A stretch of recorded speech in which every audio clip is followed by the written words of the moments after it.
আসসালামু আলাইকুম এভরিওয়ান। আজকে আমি আপনাদের শেয়ার করতে যাচ্ছি আরেকটা নতুন ভিডিও।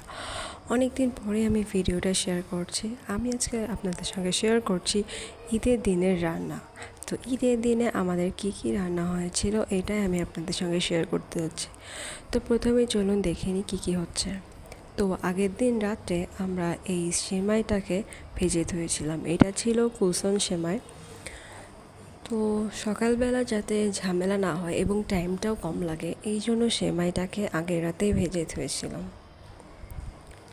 আর আমাদের এবার বলে দিই, এবার আমরা নিজের বাসায় ঈদটা করতে পারিনি। এবার আমার আব্বুর যেখানে পোস্টিংটা ছিল অফিসে সেখানেই যে আমাদের ঈদটা করতে হচ্ছে। তো আমাদের পোস্টিংটা ছিল কক্সবাজারে, তো এই জন্য কক্সবাজারে এবার আমাদের ঈদটা করতে হয়েছে। তো এই তো সেমাইটা ভাজা হচ্ছিল। তার সাথে আমি কাস্টার্ডটা করেছিলাম। এই কাস্টার্ডটা আমি করেছিলাম মূলত। আগের দিন রাতে কাস্টার্ডটা করেছিলাম। আর এবং বোঝা যাচ্ছে কালারটা খুব একটা এবার ভালো হয়নি আমার, যেহেতু আমি লাস্টে আমি চিনি দিয়েছিলাম আর চিনিটা ধরে যাওয়ায় কাস্টার্ডের কালারটা পুরাটাই নষ্ট হয়ে গেছিলো এবং চিনির জন্য প্রায় কাস্টার্ডটা কালো কালো দেখাচ্ছিল। এই জন্য কাস্টার্ডটার কালারটা খুব একটা ভালো আসেনি। আর এইবার সবথেকে ভুল কাজ করেছি কি আমি, কারণ কাস্টার্ড পাউডারটা একটু বেশি দেয়, অতিরিক্তই ঘন হয়ে গেছিলো কাস্টার্ডটা। তো কাস্টার্ডটা করার পর আমি কিছুক্ষণ এভাবে নাড়াচাড়া করলাম। গরম কাস্টার্ড ছিল। এরপরে হালকা ঠান্ডা হওয়ার পর আমি বাটিটা ঢেলে ফেলেছিলাম, ঢেলে ঠান্ডা হতে দিয়েছিলাম পুরোপুরি। এই তো কাস্টার্ড হওয়ার পরে আমি তো করব তারপরের দিন ঈদে আমরা প্রত্যেক বছরই ঈদে চটপটি করে থাকি, এই জন্য আগের রাতে এই চটপটিটা ভিজিয়ে রেখেছিলাম। যদিও খুব একটা বেশি রান্না এবার হয়নি। এই তো তারপর আস্তে আস্তে দেখে নিন, এবার হচ্ছে সেমাইটাও ভাজা হয়ে গেছিলো। এই পরের দিন সকালেই তো সকাল হয়ে গেছিলো এবং এটা হচ্ছে ঈদের দিন সকালের ভিউটা। যেহেতু এবার আমরা বাসার বাইরে ঈদ করেছি, আর যেখানে ঈদ করেছিলাম সেখানে আশেপাশে গাছপালায় ভর্তি ছিল। আর তারপরে দেখলাম চটপটিটা এভাবে ফুলে উঠেছিল, একদম পুরোপুরি বাটি ভরে গেছিলো।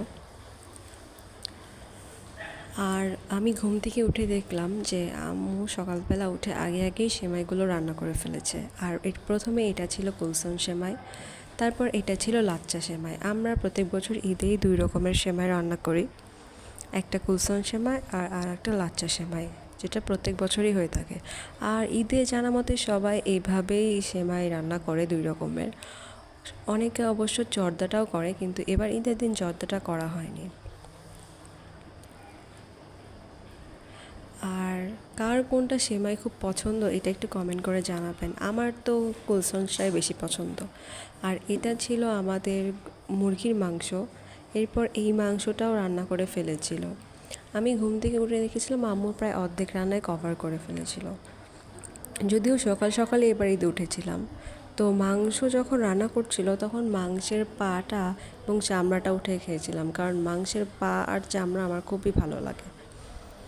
আর এবার ছিল হচ্ছে খিচুড়ি রান্নার পালা। তো ঈদের সকালে প্রত্যেক বছরই আমাদের সকালে খিচুড়িটা মাস্ট হয়, কারণ সকালবেলা সবাই নামাজ পড়ে এসে খিচুড়ি আর মাংসটাই খায়।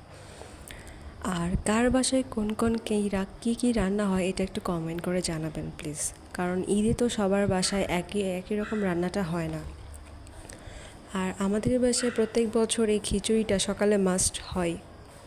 খিচুড়িটা চুলায় দিয়ে দিয়েছিল আম্মু, সব কিছু হওয়ার পরে খিচুড়িটা দিয়ে দিয়েছিল এবং খিচুড়িটা আস্তে আস্তে এভাবে ফুটছিল। আর আমাদের এখানে প্রচুর লোডশেডিং হয়, এই জন্য আমাদের সব রান্নাই খুব ফাস্ট করতে হয়েছে, বারবার কারেন্ট চলে যাচ্ছিল। এই তো দেখুন এরপর খিচুড়িটাও হয়ে গেছিলো। আমরা ঈদের দিন সকালবেলা এই ঝরঝরা খিচুড়িটাই খাই, এই জন্য প্রত্যেক বছর ঈদে এই ঝরঝরা খিচুড়িটাই করা হয়, কারণ ঈদের দিন মাংস দিয়ে খাওয়া হবে খিচুড়িটা, এই জন্য ঝরঝরাই করে। এরপর এই চটপটির জন্য যে চটপটিটা করা হয়েছিল এটা প্রেশার কুকারে দিয়েছিলাম। সব কিছু একসাথে মশলা টশলা অ্যাড করে প্রেশার কুকারে দিয়ে দিয়েছিলাম চটপটিটা। এরপর চটপটিটাও বানানো কমপ্লিট হয়ে গেছে। যদিও এবার খুব একটা ভালো মতো সব কিছু করতে পারিনি, তারপরেও মোটামুটি হয়েছিল ঈদের দিনের রান্নাগুলো। একে একে আমি আপনাদের সবই দেখাবো কী কী হয়েছিল। এই তো চটপিটা হয়ে যাওয়ার পর এটা আর একটা মাংস ছিল। প্রথমে এটা মুরগির মাংস ছিল, এটাও মুরগির মাংস ছিল, 2 রকমের মাংস করা হয়েছিল। এই তো বাস সব রান্না শেষ। এবার আমি সুন্দর করে সাজিয়ে রেখেছিলাম টেবিলে। প্রথমে এইটা ছিল কাস্টার্ড, যেটা আমি ফ্রিজ থেকে বের করে রেখেছিলাম। আগেই বলেছি এবার কাস্টার্ডটা খুব একটা ভালো হয়নি, কালারটা একটু নষ্ট হয়ে গেছিলো আর অনেক ঘন হয়ে গেছিলো। আর আমি ফল দিয়ে সাজাতেও তেমনভাবে পারিনি।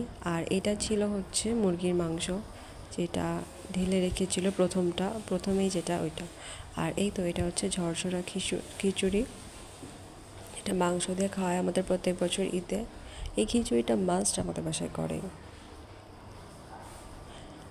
আর তার সাথে ছিল এই তো লাচ্চা সেমাই, যেটা প্রায় অর্ধেকই খাওয়া হয়ে গেছিলো, তারপরেও আমি সাজানোর জন্য রেখে দিয়েছি।